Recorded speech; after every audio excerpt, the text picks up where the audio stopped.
साजिद खान ने सिर्फ मेरा ही नहीं बल्कि और भी कई महिलाओं के साथ गलत किया। लिंक दिखाया तो क्या बुरा किया।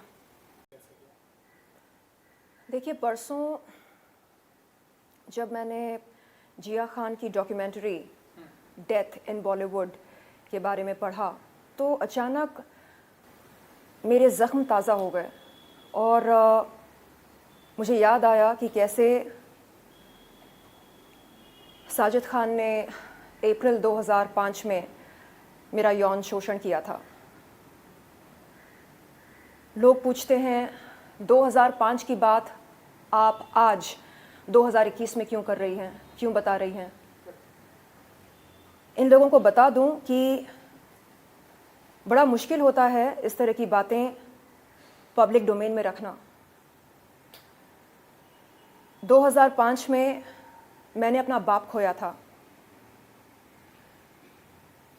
एक न्यूकमर थी मैं बॉलीवुड में, मुंबई नगरिया में। ये उम्मीद रखना एक 20 साल की लड़की से जिसने अपना बाप खोया हो और जो एक न्यूकमर हो कि वो ऐसे हादसे के बाद पुलिस में रिपोर्ट लिखाए या मीडिया को अपने इस अनुभव के बारे में बताए, बहुत ही अनरीजनेबल होगा।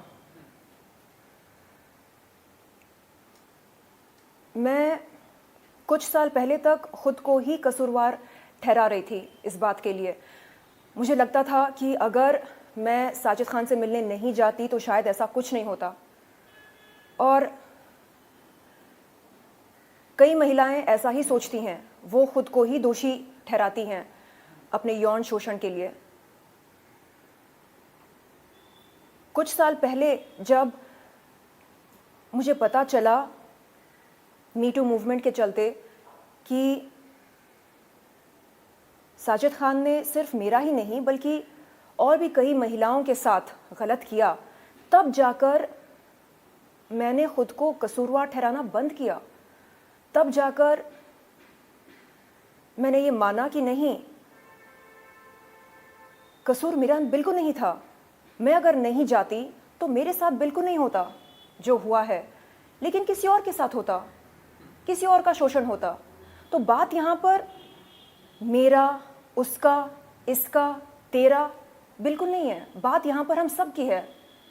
तो आज मैं आपके सामने बैठी हूँ इसलिए नहीं क्योंकि मुझे साजिद खान को सबक सिखाना है, नहीं, इसलिए क्योंकि मैं सोशल अवेयरनेस क्रिएट करना चाह रही हूँ। मैं चाहती हूँ कि आगे चलकर किसी भी महिला का शोषण ना हो बॉलीवुड में, किसी भी महिला का फ़ायदा ना उठाया जाए, ख़ास तौर पर उन महिलाओं का जो छोटे शहरों से आती हैं बड़े सपने लेकर। ये मेरा उद्देश्य है। नहीं, आपने आप बीती बताई ट्विटर के जरिए 2005 में उन्होंने आपको बुलाया। जब उसके बाद का अगर आप कुछ बताना चाहें, क्योंकि कल से ही लोग बहुत ही क्यूरियस हो गए कि लोग आखिर इस तरह से क्यों करते हैं। लेकिन उसके बाद क्या हुआ? 2005 में आपको उन्होंने बुलाया कि कुछ फिल्म के प्रोजेक्ट के लिए बुलाया जी, किस लिए बुलाया? 2005 मेरे लिए एक बहुत ही दर्दनाक साल रहा। मैं शायद 20 साल की थी और अचानक मेरे पापा गुजर गए।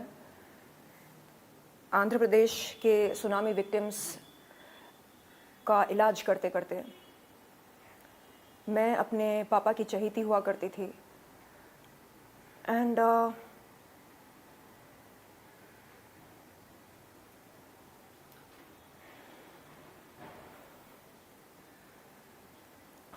उन्हीं दिनों साजिद खान का कॉल आया था। उन्होंने कहा कि आपसे मिलना है, एक फ़िल्म करनी है आपके साथ। मैं बहुत खुश हुई ये सोचकर कि उनके साथ काम करने का मुझे अवसर मिलने वाला है, और उनके पास गई। लेकिन कभी दिल में ये डाउट नहीं आया था कि शायद मेरा शोषण होगा। नहीं, अगर ऐसा डाउट आया होता तो शायद मैं बिल्कुल नहीं जाती। और उनसे मैंने बताया भी था उनसे मिलते ही कि ऐसा ऐसा है। कुछ ही दिन पहले मेरे पापा चल बसे। मुझे लगा शायद थोड़ी बहुत सहानुभूति मिलेगी, लेकिन नहीं।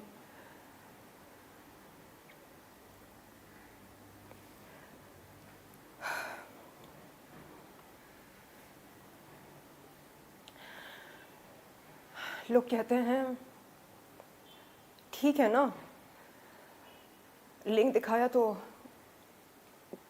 क्या बुरा किया। आप अंग प्रदर्शन करती हैं, आप सेक्स सिंबल हैं, आपके लिए बहुत आसान होता होगा किसी का लिंग अपने हाथ में पकड़ना।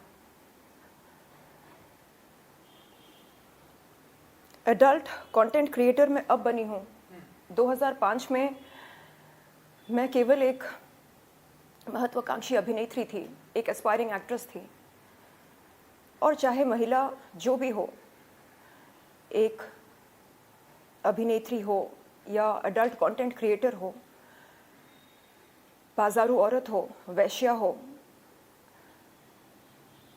डांसर हो, सिंगर हो, रैपर हो, आकर्षित हो या आकर्षित ना हो, माल हो या माल ना भी हो, तो किसी का कोई हक नहीं बनता कि वो अपना लिंग उसके हाथ में पकड़ा दे। ये जो माइंडसेट है लोगों की, जिसके चलते वो ये सोचते हैं कि ठीक है, चलता है, नहीं चलता है। यदि एक अभिनेत्री एक निर्देशक से मिलने जा रही है और निर्देशक फिल्म की कहानी सुनाते सुनाते अचानक अपने लिंग का प्रदर्शन करता है और अभिनेत्री से कहता है छूकर देखो ना और बताओ कैसा लगता है, तो ये मेरे ख्याल से एक्सेप्टेबल नहीं है और होना भी नहीं चाहिए। आप खुलकर बोलो कि देखिए, मुझे आपके साथ संभोग करना है, मुझे आपके साथ शारीरिक रिश्ता रखना है, संबंध बनाने हैं, मुझे अपना लिंग आपको दिखाना है, अपना लिंग स्पर्श करवाना है। खुलकर कहो ये बातें और फिर देखो इसका अंजाम क्या होगा। आप फिल्मी प्रलोभन देकर हम कलाकारों को अपने पास बुलाते हो और अपनी स्वार्थ सिद्धि करते हो, ये गलत है। आज मैं यहाँ पर बैठी हूँ ज्ञान बांटने नहीं, प्रवचन देने नहीं, सिर्फ और सिर्फ ये बोलने के लिए कि बॉलीवुड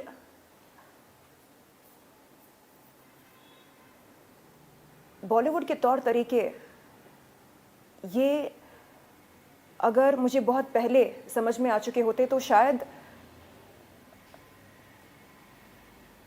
मेरा अनुभव कुछ और होता।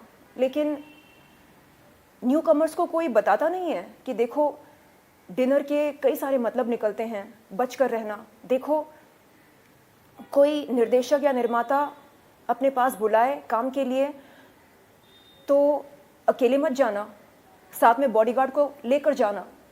इस तरह की ट्रेनिंग हमें कोई देता नहीं है।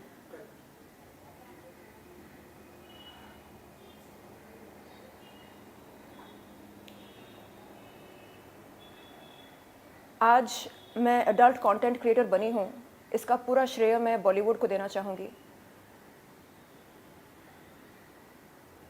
बॉलीवुड ने मुझे एक एडल्ट कंटेंट क्रिएटर बनाया है। मैं तो यहाँ पर सिर्फ एक हीरोइन बनने आई थी। बॉलीवुड ने बताया कि हीरोइन बनने के लिए नमक का होना बहुत ज़रूरी होता है। मैं समझ नहीं पाई कि नमक एक्चुअली होता क्या है।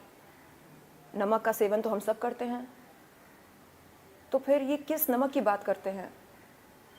धीरे धीरे समझ में आया कि इन्हें एक्स फैक्टर की ज़रूरत होती है। मुझे याद है जब मैं बॉलीवुड के लीडिंग यानी मशहूर निर्देशक निर्माताओं के पास काम मांगने जाती तो वो कहते आप में वो बात नहीं है। और मैं उनसे पूछती सर कौन सी बात नहीं है, बताइए ना। नहीं, वो बात नहीं है जो सनी लियोन में है। अच्छा, ऐसी कौन सी बात है जो उनमें है और हम में नहीं है? नहीं, वो एक मशहूर पॉर्न स्टार हैं। आप कौन हो? आप तो एक मामूली एक्टर हो। अच्छा, आज मैं उन सब से पूछना चाहती हूँ कि आज आपकी क्या राय है मेरे बारे में। लो बन गई मैं आपकी अपनी देसी सनी लियोन। अब क्या कहना चाहेंगे आप?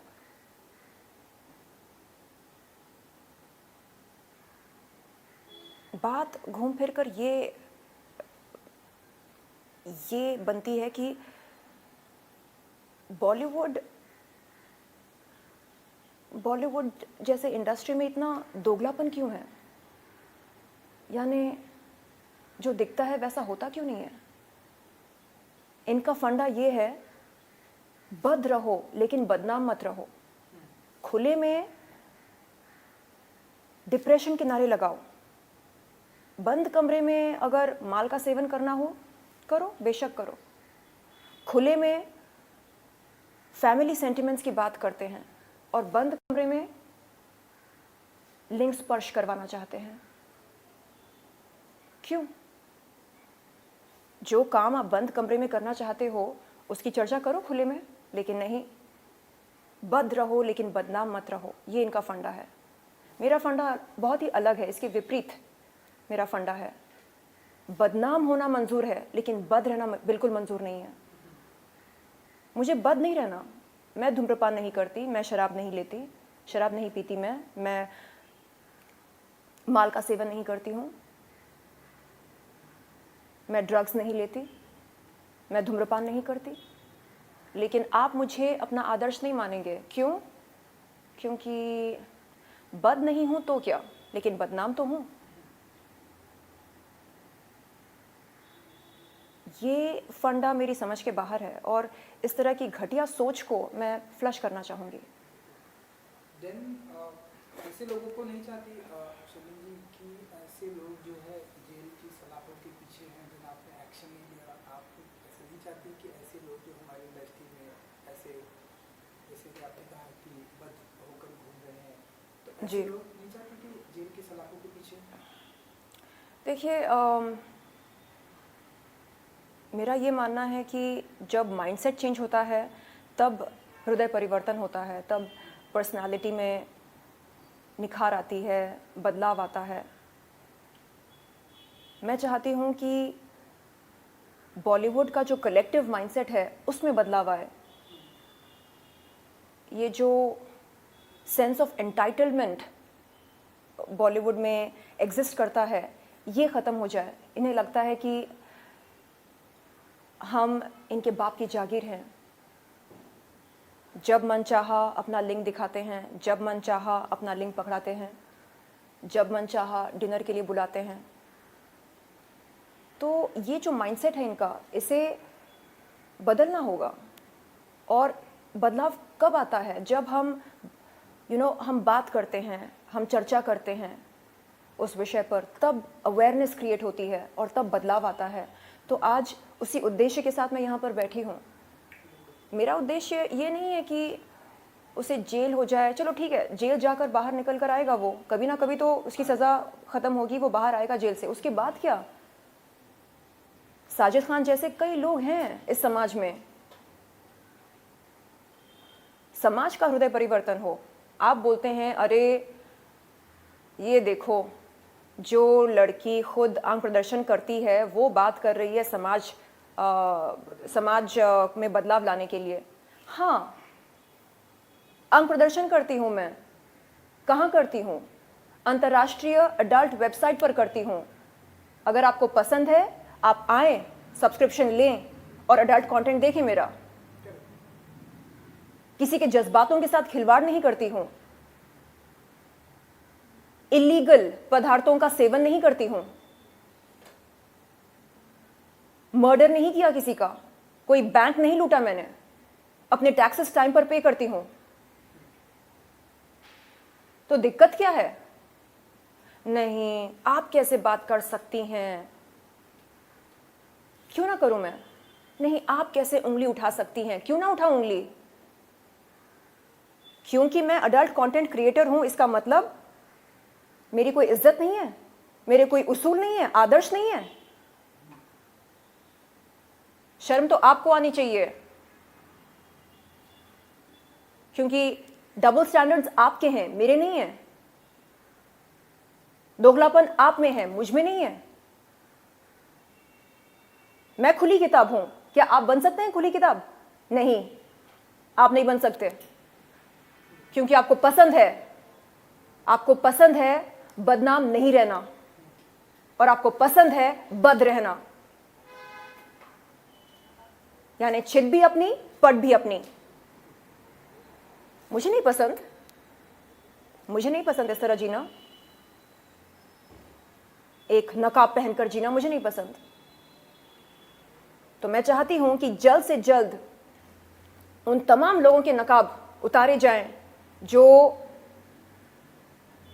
ये दिखाते हैं समाज को कि वो शरीफ हैं। जिस दिन शराफत का नकाब उनका उतर जाए ना, तब समझ में आएगा समाज को कि बॉलीवुड में शराफत कितनी है। इतनी कम है कि आपको ताज्जुब होगा, आपको शर्म आने लगेगी ये जानकर कि बॉलीवुड असल में कैसा है। मैं यहां पर बैठी हूं बॉलीवुड को बदनाम करने के लिए नहीं, मैं यहां पर बैठी हूं सोशल अवेयरनेस क्रिएट करने के लिए, ताकि आने वाले न्यू कमर्स के साथ शोषण ना हो, वो सतर्क होकर अपने प्रोफेशनल मीटिंग्स के लिए जाएं, वो जान लें अच्छी तरह से कि यहां पर क्या क्या हो सकता है और क्या क्या हुआ है। हम चाहेंगे